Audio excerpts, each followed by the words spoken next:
想象一下，你突然被困在一个陌生、混乱的第三世界国家监狱里，此刻你只有一次机会，打一个电话求救，你会打给谁？这个问题最近在推特上火爆全球，因为它揭示了一个比聪明、比努力更稀有的特质——高主观能动性 （High Agency）。其实你打给谁并不重要，重要的是你为什么选他。你心里信任的那个人，也许有钱、有权、聪明、圆滑、热情，但真正让你安心的是一种感觉，你相信他能搞定这件事。这种气场，这种实在人为的力量，就是高主观能动性。有一位作者总结过，拥有高主观能动性的人往往有这10个共性，看看你有没有中几个。一，从小就有不一样的兴趣。别的小孩打篮球、踢足球，他可能在研究昆虫、追星星、拆家电。当别人还在随大流时，他已经开始自己思考。二，高能量体质。和他聊天总能被点燃，这种人往往执行力也超强，不是说要做，而是马上去做。三，拥有强烈反差感。比如一个卖保险的爱读哲学，一个美妆博主研究战争史，一个拳击手写诗。就像李小龙那句名言 Be water, my friend， 能刚能柔，能动能静，这就是高级的力量。四，敢于迁徙，主动离开舒适区。他们不怕从零开始，从小镇闯进北上广，或背井离乡移民海外。没有主见的人永远迈不出这一步。五，有信息嗅觉。他们不会只看热门或跟风，而是主动去挖掘高质量的内容，哪怕那是冷门领域。他们靠自己的判断，不靠推荐算法。六，敢说真话。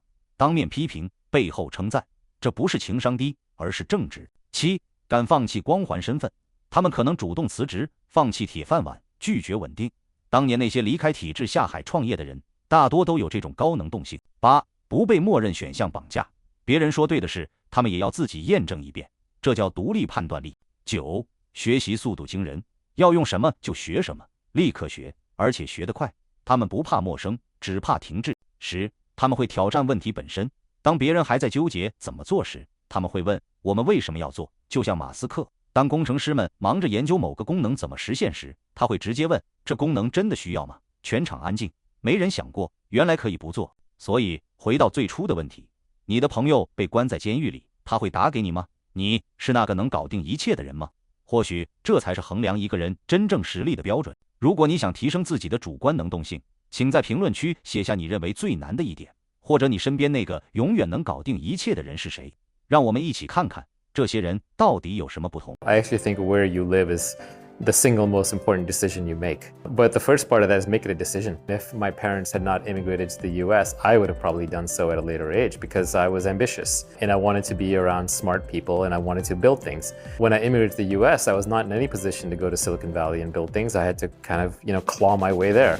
And I got there a little later than I should have, frankly. The first time I used an Apple computer, it was an old Macintosh in the computer room in my high school. I just fell in love with it, and I just knew that I had to get closer to Apple. That was the thing that pulled me in. When I got to Silicon Valley, the first thing I did was, with my bags, I went in a taxi straight from the airport to Apple's headquarters, and I wandered around. At some point, if you have high agency, if you're a person that's self-motivated, which you will end up where you're meant to go. It's just going to take some effort. The universe drops plenty of opportunity around you, but it's not necessarily on your head. You have to walk over there and pick it up. 特立独行意味着强大。第一，世俗的评判对他毫无杀伤力。其次，他的这种特立独行，并非是为了彰显个性，表现出自己比别人强。而是他的某一种方式是会给真正的结果带来好处的。他们的随心所欲并不意味着为人处事没有底线，做损人利己的事，而是指他要摆脱经验和教条的束缚，用一种全新的方式让事情变得更好。